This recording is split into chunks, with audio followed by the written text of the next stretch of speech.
ብዙ ሰው በትምህርት አይስማማም ኦኬ እየሰራሁት ነው ስለዚህ እየሰራሁት ገንዘብ ያገኘሁበት ተምሬም ደግሞ ገንዘብ ለማግኘት ነው ኦሬዲ ያገኘሁኝ ነው ዋይ ለምን እማራለሁ እንደዚህ አይነት ጥያቄዎች የሚያነሳ አይጠፋ በቢዝነሱ ዓለም ሁሌም ትክክለኛ ባለሙያ ሆነህ መገኘት መቻል አለብህ ያ ደግሞ እንዲሁ በወሬ መሆን የለበትም በማስረጃ የተረጋገጠ መሬት ላይ የወረደ እውነትም የምትችል መሆኑን ማሳያ የሆኑ ብዙ አይነት ነገሮች አሉ አንድ ሰው በሆነ ሙያ ዘርፍ ላይ እጅግ በጣም ጎበዝ ሆኖ ግን ትምህርት ባያክልበት ኤክስፒሪየንስ ሊያገኝ ይችላል በስራው ግን በትምህርት በኩል ያላገኘውን ያልደፈነውን ቀዳዳ ሊደፍንበት ይችላል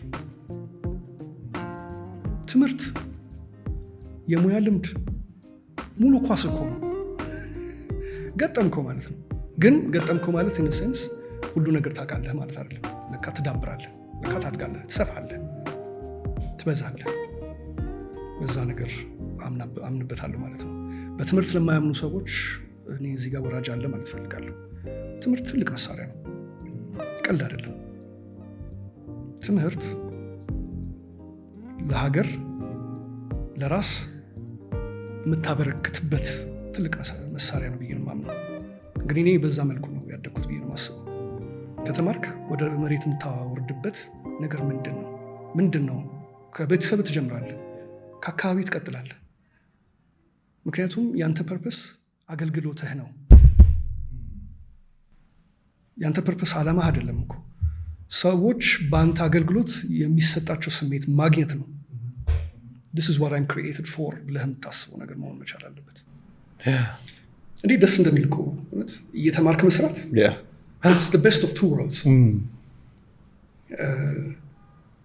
ህይወት ደግሞ የትምህርት ውደት ናት ስቲል ትማራለህ አሁንም መማር እፈልጋለሁ አያልቅም ደግሞ ግዴታ ትምህርት ቤት መግባትም አይደለም በእያንዳንዱ አጋጣሚ ምን አይነት ትምህርት አሳልፎልኝ ነው እየሄደ ያለው የሚለው ነገር ማስተዋል ይሻል ያስባለሁ ኦኬ ብዙ ወጣት ብዙ ነገር ይጀምራል ግን አይጨርስም ያንን ነገር በቃ ይጀምራል ይሄዳል የሆነ ነገር ያዋጣል ሲባል ወደዛኛው ማቅጣጫ ይሄዳል አንድ ነገር ጥሩ ነው ሲባል ይሄ የሚያበላል ማለት ነው ብሎ ወደዚህም ይሄዳል ግን የጀመረውን ነገር አይጨርሰው እዚህ መሃል ላይ ሆኖ ይሄንን ፖድካስት እያዳመጠ ያለ የሆነ ሰው ይኖራል ምን ማለት ትፈልጋለህ ሁሉም ነገር ያቋቋል ያብለጨለጨ ሁሉ ግን ወርቅ አይደለም it takes discipline to finish something በጣም ዲሲፕሊን ይፈልጋል እዚህ ላይ ጥሩ ምሳሌ ልነግር የምችለው ይህን ዲሲፕሊን የሰጠኝ በታይኳንዶ ማርሻል አርት ውስጥ መቆየቴ ነው ታይኳንዶ የጀመርኩት በ9 ዓመቴ ነው ኮትኩቶ ነው ያሳደገኝ በዲሲፕሊኑ ማርሻል አርቱ ላይ ብቻም አይደለም ኦፍኮርስ በስፖርቱም ዘንድ ለክፉ ማልሰጥ ጎበዝ ተማሪ ነበርኩኝ ትንሽ ወናጨፍ ነበር ኦኬ ግን ትክክለኛው ውስጥ ያሳድሮልኝ እንደ ሲሚንቶ አድርቆ ያቆየልኝ ትልቁ ነገር ዲሲፕሊን ለሀገር ለቤተሰብ ታማኝነት ጀምሮ የመጨረስን እልህ ይሄ ለሁሉም ወጣቶችም አይደለም ኢቨን ኦን ስፔሲፊክ ስኬል ለማርሻል አርት ተማሪዎች ጨምሮ ነው ይሄ እንግዲህ መናገር የምፈልገው በታይኳንዶ ዲሲፕሊን ስፔሻሊ በአሁኑ ጊዜ ብላክ ቤልት ማግኘት በጣም ቀላል ሆኗል አሁን ጊዜው በደንብ እየተመቻቸ ነው እንዴት አንተ ሞራሉ ካለ አድርግ የተባልከው እንግዲህ የፕራክቲስ ስራ ስለሆነ በፕራክቲስ በብዙ ጊዜ ልምምድ የምታመጣውን ነገር አድርግ እየተባልክ ካደረግ ደረጃዎችን እያሳለፍክ ወይም እያለፍክ ከሆነ የምትመጣው እንደው በትንሹ 3-4 ዓመት ሊፈጅብህ ይችላል ዘወትር 10 ዓመት ነው የፈጀበት ብላክ ቤልት ለማግኘት የመጀመሪያው ብላክ ቤልት ሁለት ብላክ ቤልት ነው ያለ በ9 ዓመት ነው የጀመርኩት ለምንድነው 10 ዓመት የፈጀው ቀይ ቀበቶ ደረስኩና አይ ቲንክ ማትሪክም መጣ በሆነ ቤልት ላይ መቆየት ልትቆይ ትችላለህ ቆይቼ ኦፍ ኮርስ የሆነ አቅምህ ያለ መድረስ ወይ ደግሞ ዝግጁ አለመሆን ያም ነበረ ብላክ ቤልት ፈተና አለ ተብሎ ልፈተን ስል በጠና ታመምኩ። የቁጭት የብስጭት ህመም ታውቃለህ? ከህመምህ በላይ የዛኔ ያመመኝ ኃይለኛ ጉንፋን፣ ራስ ምታት፣ ማጥወልወል ምናምን ነበረና አልቻልኩም። እንደ ቅዳሜ ልፈተን ዓርብ ዕለት ታመምኩ። ኢማጂን ፈተና አመለጠህ ማለት ነው። እኩዮችህ ብላክ ቤልት አግኝተዋል ኦልሬዲ። ፈተናው ደግሞ አይደገምም። የሚደገሙ ከስንት ዓመት በኋላ ነው። things are not easy now። መሸማቀቃለሁ ብዙ ጀምሮ ለመጨረስ it takes the risk ያንን ጊዜ ለማለፍ። ያችን ካለፍካት በኋላ ግን እንዳንተ ደስተኛ የሚሆን ሰው የለም። ለማትሪክ ደግሞ ዝግጁ መሆን ነበረብኝ። 10ኛ ክፍል ታይኳንዶን ተወኩት ሙሉ ለሙሉ ውጤቴ ጥሩ እንዲሁ አጠናው፣ ተማርኩ፣ ውጤት መጣ፣ ጥሩ ሆነ። 11ኛ 12ኛ መመለስ ፈለኩ፣ ገባው፣ መቀጠል ፈለኩ። ግድ የለም ካለህበት በደንብ ሰርተህ ብላክ ቤልት ይዛለህ ተብዬ ብላክ ቤልቴን ያስኩኝ። ብላክ ቤልቴን ይዤ ስቲል እየቀጠልኩኝ በ2 ዓመት ጊዜ ውስጥ ሁለተኛ ዳኔን አገኘው ማለት ነው። ኦፍኮርስ በዛ መሀል ዩኒቨርሲቲም አለ፣ የህይወት አጋጣሚዎች አሉ።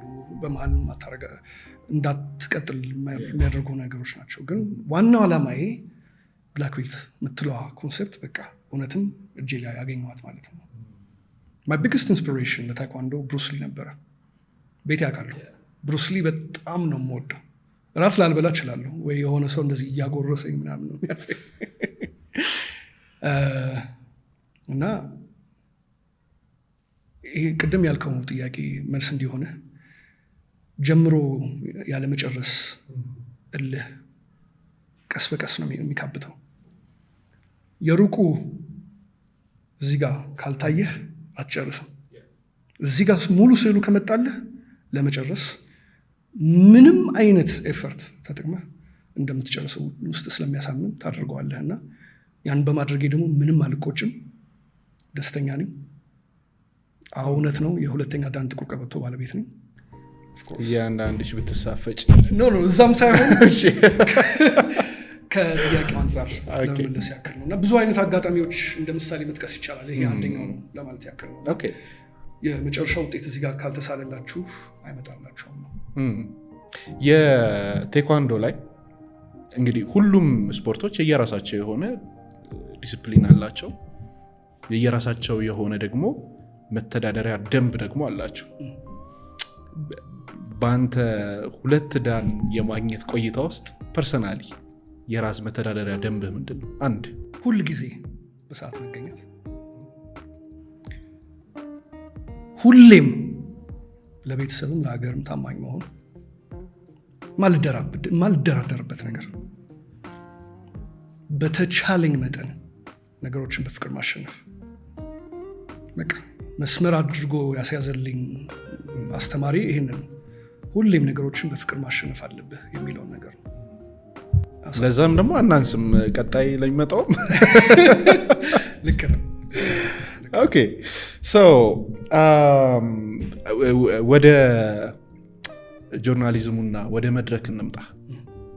ብዙ ጊዜ በጣም ደስ የሚሉ መድረኮችን፣ ደማቅ የሆኑ ፕሮግራሞችን ሰዎች ሲያዩቸው ወይም እዛ ፕሮግራም ላይ ሲሳተፉ፣ እዛ ቦታ ላይ ሲሄዱ የሚያዩት መጨረሻ ላይ ያለችዋን አውትፑት ነው። ከኋላ ያለውን ምን ያክል ጊዜ ዝግጅት እንደሚፈጅ የመድረክ ኤምሲ ማስተር ኦፍ ሴሪሞኒ ነው። የዛን ሰውዬ እንዴት አድርጎ እንደሚዘጋጅ ምን ያክል ነገሮችን እንደሚያልፍ ብዙ ሰው አያስተውለውም። the first thing ማስተር ኦፍ ሴሪሞኒ ማለት ምን ማለት ነው? እንደገና ደግሞ አንድ ሰው እኔ በቃ የመድረክ መሪ ነው መሆን የምፈልገው ቢል ከየቱ ጋር ነው መጀመር ያለበት? ዘወትር በኮምፒውተር ሳይንስ ትምህርት እያለ ነው ሬዲዮን የጀመረው። ሬዲዮ ስትጀምር እንግዲህ ብቁ የሚያደርጉህ ከባድ የትምህርት ስኪሎች አሉ። ጋዜጠኝነት አንዳንድ ሰዎች እንግዲህ የተሰጣቸው ናቸው። እኔ በዛ አምናለሁ። የተሰጠኝ ነኝ ብዬ አምናለሁ። ፈጣሪ የሰጠኝ ነገር ለኪሳራ አይደለም።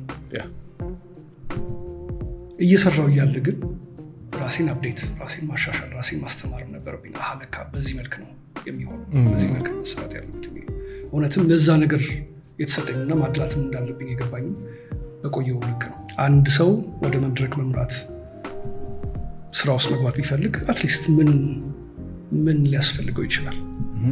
ነምበር 1 መድረክ የመራ ሰው አይቶ ስራውን መውደድ አለበት። it starts with somebody። ቤተሰብ ፊት ሀሳብህን በግልጽ መናገር እና በተለያየ ምሳሌ አዋስተ መናገር ከቻልክ ለ50 ለ100 ሰው መናገር የሚያስችል ኮንፊደንስ ያንን ይዘህ መውጣት ነው። ምንም አይነት ሙያ ትንሿን ያሳካሃት ነገር በ10 ጊዜ ማብዛት ነው። አንዴ ካሳካህ በኋላ እዚህ ጋር ለመድረስ ወይም ደግሞ የአብርሃም አላይቭ ፖድካስት ለመስራት ኦን ኖርማል ካፌ ኮንቨርሴሽን ጥሩ አድርገህ ኮንቨርሴሽን ሆልድ ማድረግ ትችላለህ ወይ? ያንን ሆልድ ስላደረክ ነው በ10 እጥፍ አብዝተህ ይህን የመሰለ አላይቭ ፖድካስት የምትሰራው። መድረክ መሪነት አንድ መልእክትን ግልጽ አድርጎ መስጠትን ይፈልጋል። ኦዲየንስ ኢንጌጅመንት ወይም ከተመልካች ጋር በኤነርጂም በመልእክትም ደረጃ በደንብ መቆራኘትን ይፈልጋል።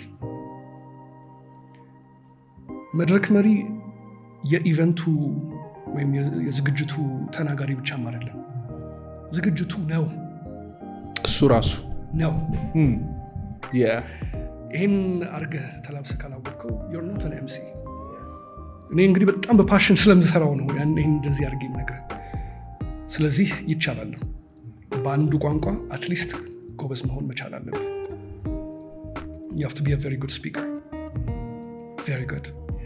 አሁን እኔም የተሟላልኝ ጥሩ ተናጋሪ ነኝ ብዬ ለመናገርም ድፍረቱ የለኝም። ምክንያቱም ገና ስቲል ብዙ መማራቸው